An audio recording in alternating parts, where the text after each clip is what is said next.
Welcome to this week's episode of the InfoSec and Notion Show. I'm Josh Amishav. This week, Daniel Cuthbert joins us. Daniel is one of those people that I imagine needs no introduction. He's the co-author of the OWASP Application Security Verification Standard, or ASVS for short. He's on the review board for a number of cons, and fun fact, used to be a fashion photographer.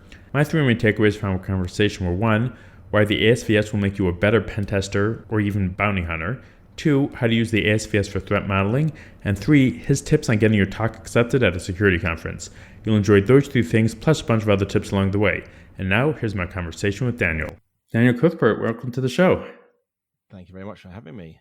So, how does your background's in design, right? How does a design photographer get into InfoSec?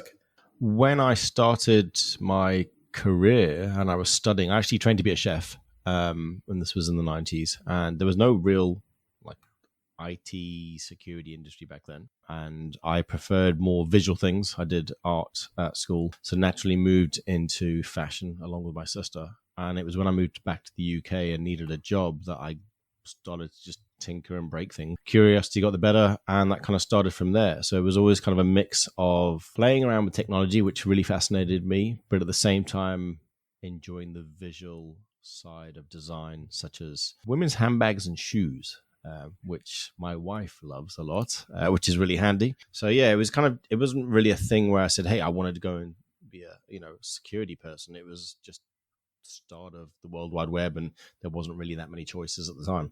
So you got involved with OWASP pretty much from the beginning, right? How did that come about? Mark sent out the call email, and a few of us got involved basically on the call to arms, as I like to call it. The first one that I got involved in was the OWASP testing guide. So Mark and I and a few others were trying to build it up and say, we have these newfangled things called web applications. How do you test? What do you do? What should you do when you're presented with one? And that's kind of how the testing guide was born. That was 20 years ago now. Okay, and then recently, or somewhat recently, you, along with Andrew Vanderstock, I think Josh Grossman, and Jim Manico, okay, you started the ASVS. So what is that? So ASVS, we didn't start ASVS. ASVS is the Application Security Verification Standard, even a mouthful at this time of the morning with one coffee. It was started with version 1, and the idea was to normalize how you build and assess applications. So I come from a penetration testing background, and you'd always hear people say, we want a pen test done of our web application.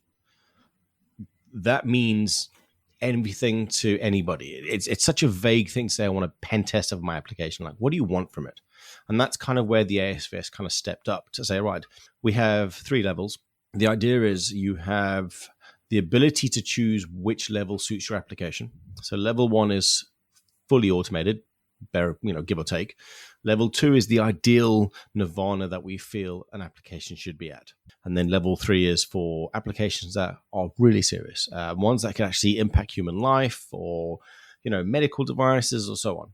And what we tried to do was make it easy where any company or an organization, or even a company doing pen testing, can say, we will do a level 2 assessment of your application, or I want a level 2 assessment of my application. And it makes both parties understand what is being done. Because that was the biggest problem I found with AppSec, is that everybody had their own methodology. If you were brand new to the AppSec game, you didn't have the wealth of experience of understanding how applications were built. So therefore, you wouldn't necessarily spend a lot of time on X or Y or Z. And I think we've tried to make it easier where everybody on both sides really understand what's going on. We've tried. And the standards definitely evolved over the last 10 years, I'd say. Version 1 was very hard to use. It was complicated. It was not easy. Developers didn't like it. Testing people didn't like it. It needed a kind of a rethink. And that's where we kind of started with version 2 to say, right, take a step back. What do we need to do? Who are our target audience? And I think that was probably one of the first lessons I learned, is to define who your audience is and design products for them. Because a lot of the times we make stuff for ourselves, which is great. But if it's not easy to use, people are not going to use it.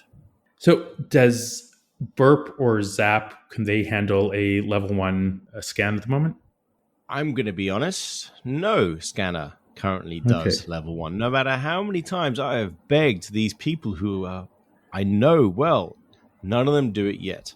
We've tried to make level 1 as automated as possible. Not everything is 100% automated, but for the best part it is.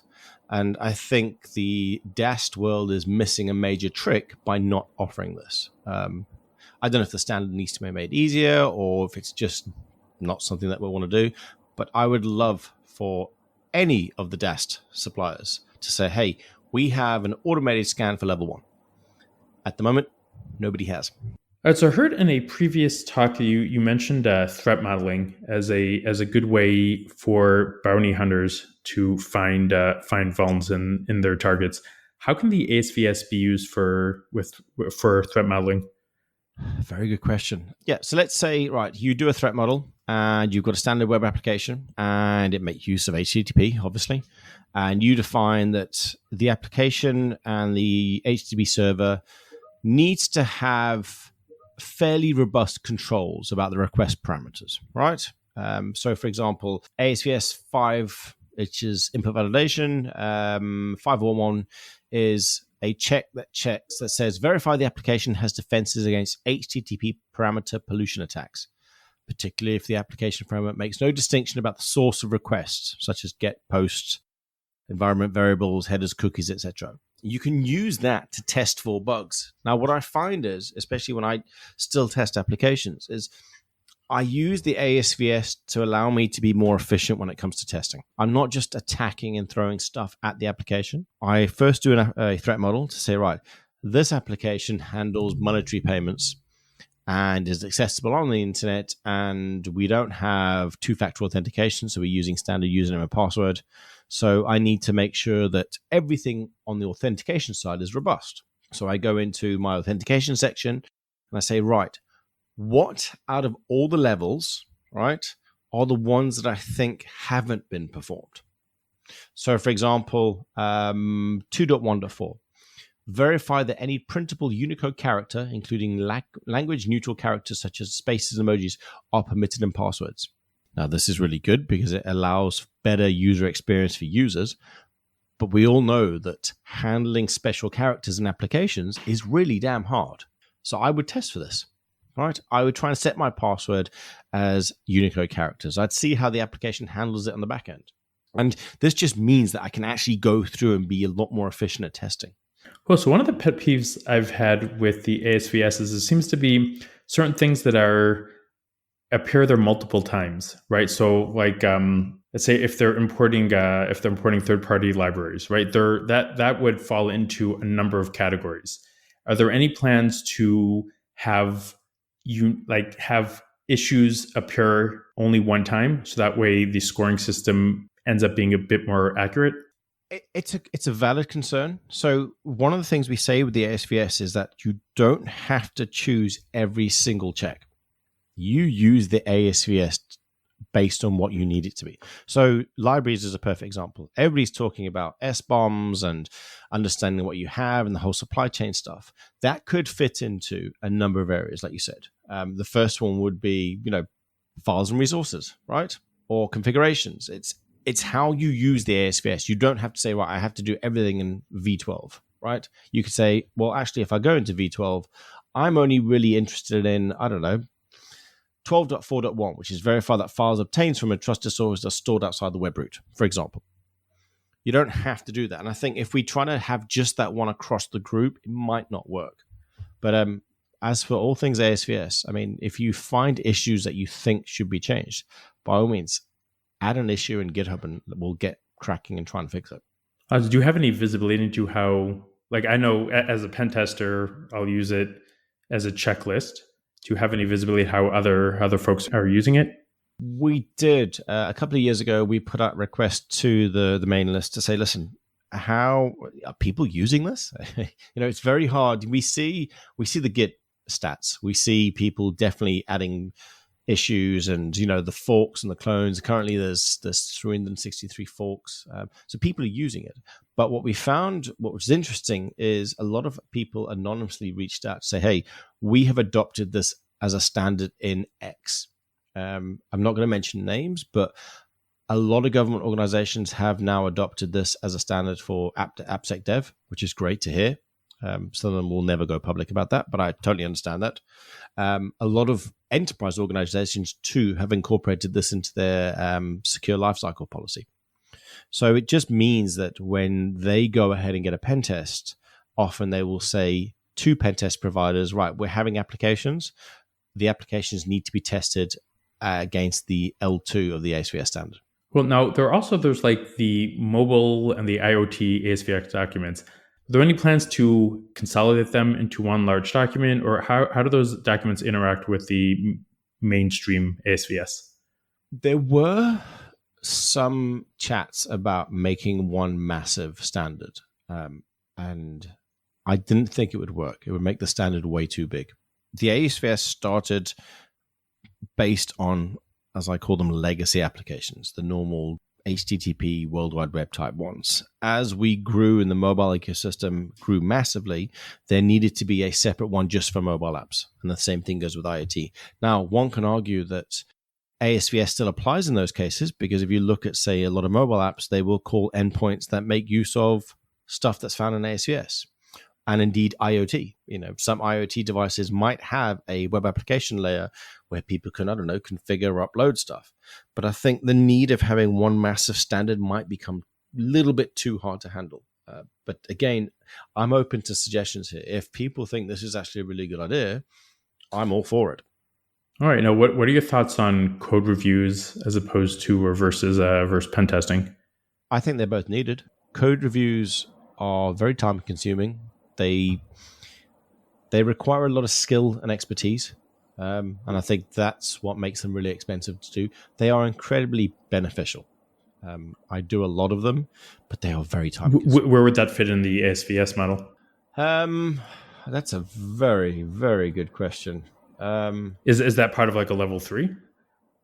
Yeah, I think so. I definitely would think it would fit more into L3, because in all my years doing pen tests, rarely were we asked to do a code review as well as part of a pen test.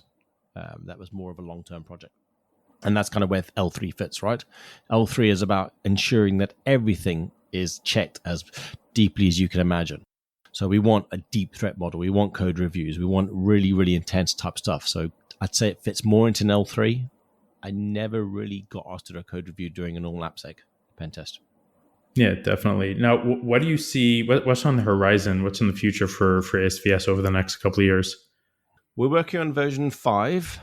The community has been phenomenal. I'm blown away by what people are doing. And if you go to the GitHub repo, you will see the amount of changes and bug fixes and suggestions that are coming in. It's phenomenal. It's also can be sometimes very overwhelming because a lot of issues are coming in. But what we're trying to do is for version 5 is just make this such a usable, easy to understand standard. Probably one of the best things we ever did was move over to GitHub and using Markdown. Version 2 used Word, and I hated it. I hate Word at the best of times. I think it's such an old-fashioned way of sharing information. But what made it impossible was it was a very closed standard. In other words, we went away, wrote the standard, and then we released the document, and then people found issues. And I don't think that model works. What we did by embracing GitHub was we became very transparent about what we were working on, because every time we made something, we did a git commit and git push, and people could see it and they could comment on it. So the standard became more of a community-driven standard. And I think that's where Josh, Andrew, Jim, and indeed everybody wants to go. It's a standard that people own. So if version 5 can be easy to understand language, and I think that's also the biggest problem that we're facing, is that tech likes to complicate stuff. And I think a lot of people misinterpret or don't understand what some of the levels or the rules are. So version 5 is going to be about making it very easy and accessible to all, including translations, and also more open and more of a community-driven, if possible, than it is at the moment. So I want to drill down a bit, and I'm not sure if this is too technical now, but let's say the password, right? So one of the questions that I've always got from clients is the ASVS recommends, I think it's a 12-character minimum password, right? Yep. one thing they want to know is why 12 when they've seen standards that are less. Is it 12 or 16? I don't remember. And then the other question is there's another rule about having an upper bound limitation on the making sure there's no upper bound limitation on passwords. But if you look at something like Argon 2ID, it becomes less effective if passwords are over a certain length. Passwords are very contentious. They really are. We aligned ourselves with NIST because I think I really like and respect what NIST is doing. It's an evidence-based standard. It's more of a usable standard. What we wanted to do was say, right, passwords for the better part suck, right? We proved time and time again that humans and passwords are just never going to work. How do we have that balance between a application that doesn't force silly password complexity, which we all hate, and it adds zero value. I'm sorry, and people can at me all the time. It doesn't add value to anybody using the application. How do we have a standard that allows Unicode, emojis, if people want to use emojis, really super long passwords or passphrases? And I think that's the hardest part of a standard is that we could say, right, this is this thing that we're doing, but at the same time, we've got to be respectful that there is a lot of legacy rubbish on the internet. So mainframes that just can't handle long passwords, or applications that might have been deployed 10 years ago and there's no chance of actually getting it fixed, that might still need some kind of, minimum or maximum amount of number. And I think the password section in authentication was probably the hardest part of the ASVS for me personally. It's getting that balance between usability and security. For 212, we say verify that passwords of at least 64 characters are permitted, and passwords of more than 128 are denied. So that kind of fits in that barrier. Now, some people might say, I want a 500 character password. I don't see the benefit of it, if I'm personally honest, but some might do. So I think, we've tried to keep that balance. And this is, again, based off a lot of community feedback too, is what works for you, if that makes sense. Yeah, and I imagine finding the middle ground on such a contentious issue is not easy. No, and believe me, this is one that's going to hurt us from an industry perspective for a very long time, because we don't have the luxury of having all brand new applications across the board. There is such a mix. So yeah, it's some might only allow 4 character passwords. How do you handle that? Though for those apps, if you can enable two-factor authentication, yes, you would definitely mitigate a lot of risk there. Yes, 100%. All right, let's change gears a bit. You're on the board for, I think, Black Hat, DevSecCon, and BrewCon.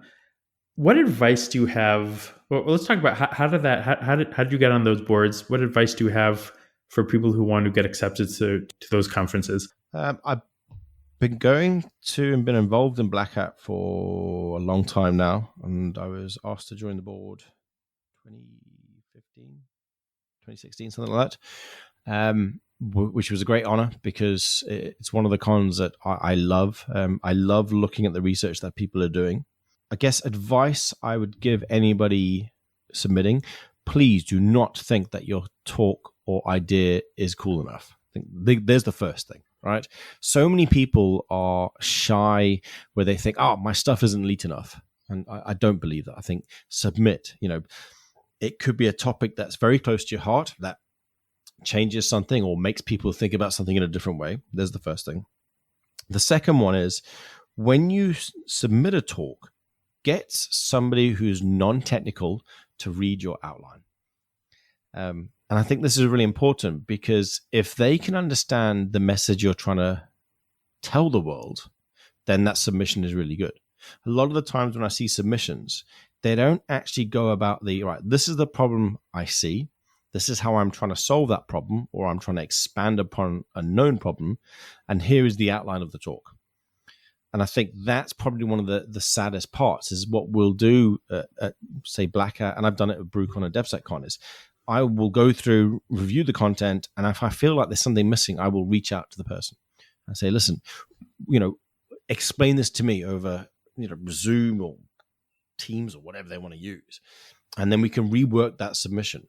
Because a lot of the times I think the submission ideas are there, but it's just not been fully fleshed out.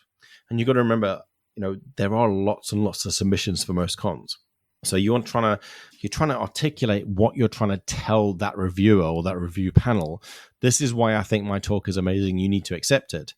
But if that's not there, and they've got hundreds of other submissions, it's a very time-consuming time to go through and say, right, are they trying to say this, or do they mean this? It's you've got to make it easier for us, whereas we try to make it easier for you as well, if that makes sense. So what does the process look like from your end? You get hundreds of submissions. What's the process look for you to accept a talk, or are there different levels that have to pass multiple people? Or how does that work from behind the curtain for people who aren't on the boards? Yep. So I'll take Black Hat because it's the biggest. There's a few on the review board. We've got a application that all the submissions go into, depending on the track that they've gone into. Say, for example, hardware. We go through and we review. So, for example, I look at stuff, and I know others do, is the subject timely? Is it topical? Is it new? Right? It doesn't always have to be new. It could be expanding on previous research. So somebody found something 5 years ago. I found a better way of doing it. This is my updated version of the research. I look at how the outline works. Like, does it seem interesting? Would the audience like it? It's not these days. I popped calc.exe doesn't necessarily grab as much attention as people think, because it's very hard to plan a talk around a 30-minute or a 55-minute talk around that. So we want to make sure it's entertaining, people get a lot of takeaways out of it. And that's also one of the biggest things I look for is takeaways. If Sally or Bob come to the con and view it, or as they used to, sit down in the chairs, what do they get when they walk out when the talk's finished? So you give a score rating based off that. And indeed, everybody does that. And then once all the reviews have been done, we'll jump onto a call. And with Black Hat, there's quite a few tracks. Each call is 2 hours. So for Black Hat USA, I spent over 25 hours in calls, and we literally debate them. Everybody gets through and says, right, this talk is a 5. It's amazing research. We're definitely going to accept this. Or this talk just misses the mark because somebody did a talk like that 2 years ago at DEF CON or somewhere else, and this doesn't really expand upon it. And there's lots of healthy dialogue. And I think that's the coolest part, is that no single person has the ability to decide or deny a talk. It's very much peer-driven, peer review, and community-based. Cool. All right. So finally, I'd like to ask, what advice do you have for somebody who wants to get into InfoSec in 2021? Be curious. The industry has grown so vast. You have got so many different areas you can get involved now. Everything from hardware to software to mobile to OSINT, SOCMINT, FININT, whatever. Don't feel like you have to learn everything. It's not going to happen. Just there is way too much today. Pick something that excites the hell out of you, that itch you need to scratch, and then go from there. And ignore the drama and just say, right, I am really interested in mobiles. I think mobiles are amazing. It's the way the world is going. That's going to be my little area. And I think that's probably the biggest advice I can get. Don't try and be a jack of all trades, because it will burn you out. You have that pressure of, I've got to learn everything. And indeed, I still have that. I still have massive imposter syndrome because there is just so much to learn. And I think that's where you need to step back and say, actually, I'm just going to do this really well, and let's see what happens from there. So specialize as much as possible. Yeah. Awesome. All right. If folks want to follow you, learn more about you, where can they find you? I'm on the Twitters, mostly random stuff. So Cuthbert. And that's it so far. I've tried to slim down my social media quite a bit. That's probably a good idea. All right, Daniel, thanks so much for coming on the show. No, thank you very much for having me. All right, that's it for this week. Thanks again for listening and leaving reviews. If you have any comments or questions, I'd love to hear from you. I'm at Jamoose on Twitter, or drop me an email at podcast@breachsense.io. And if you're part of a security team that needs visibility into your employees, customers, or third-party suppliers' breach credentials before criminals exploit them, head on over to breachsense.io to apply for your free 7-day trial. That's it for this week, and I'll be back in your earbuds next Thursday morning.